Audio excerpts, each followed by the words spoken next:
This is Kaman Bear cheese. This is also one of my favorite snacks. Like 1970s, 1980s, people really didn't like the acidic type, so the acidity was really low.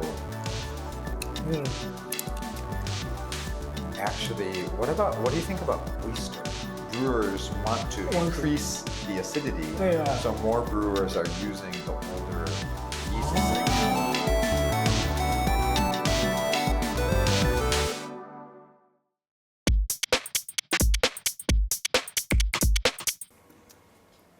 This is Kaman Bear cheese. This is also one of my favorite snacks. Really? Highly recommended. I really recommend it. But that's right. Yeah.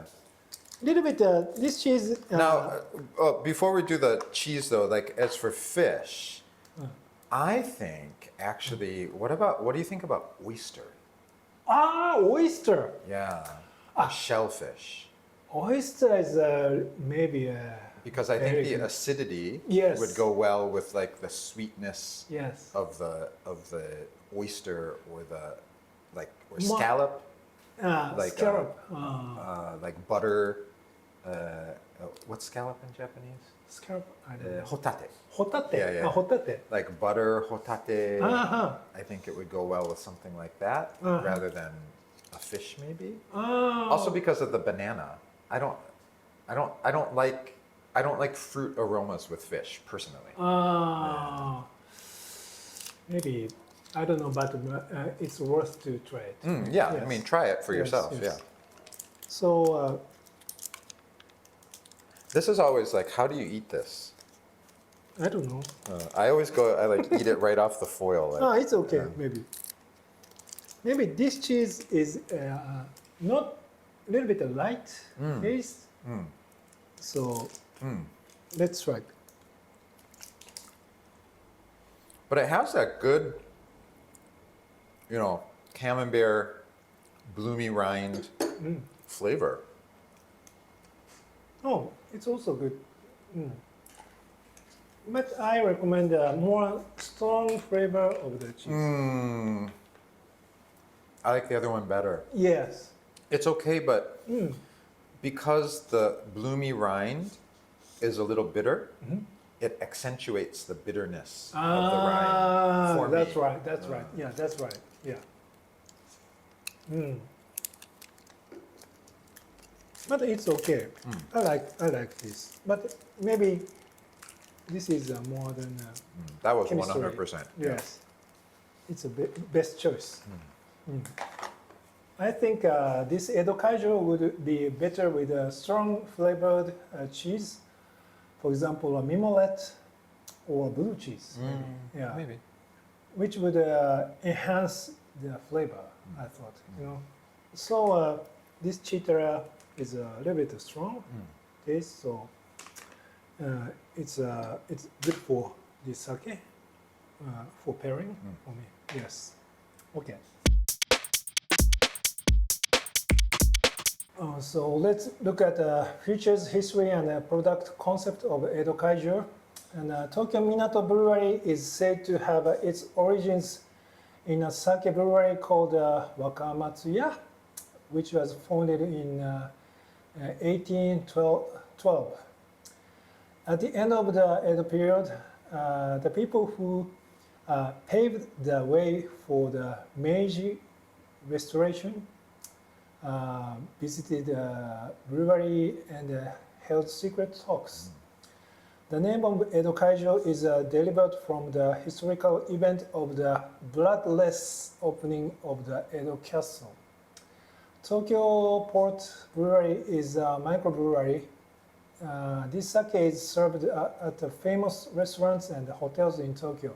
And they also have their own restaurant. Yes. Yeah, it's pretty good. It has a really nice view. You visit? Yeah. Oh, wow. Yeah, worth going. Oh, really? Oh. Junmai Ginjo Genshu All Edo is the latest sake brewed with a focus on Edo in elements of ingredients and production. Maybe made in old Tokyo's. Yeah. So even the rice is Rice, grown yeah, in Tokyo. Tokyo. So and people don't know, like, you know, when we think Tokyo, we think of Shinjuku and you know, Ginza, but most of Tokyo is in the western part is still, like in my neighborhood, there are still farms, and no rice fields, but in the next city over there are rice fields. Oh, really? Yeah. And I think this is, I'm not sure where this rice is grown, but there are some rice fields even in Tokyo. The yeast used in this sake is Yedo yeast, a long forgotten yeast that has been used in Edo for centuries. Yedo yeast was discovered before 1898 as Tokyo produced yeast and has been cultivated in pure form. It is said to be a delicate yeast that ferments slowly. This sake is brewed nearly with Tokyo rice, Tokyo water, yeast, and land.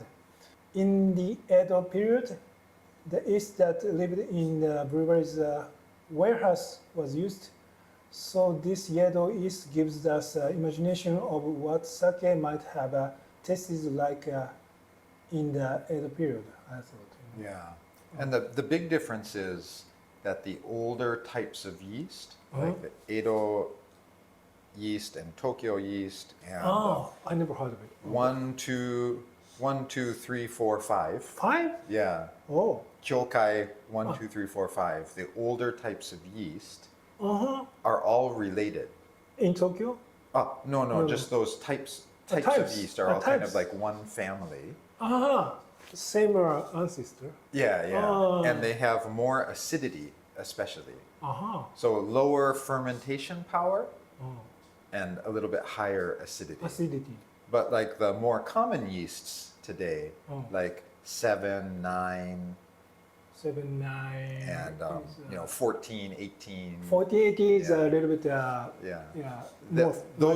Those yeasts are all another family. Oh, really? Yeah. So they have more fermentation power and lower acidity. Overall. So you know, the first yeast was have a lot of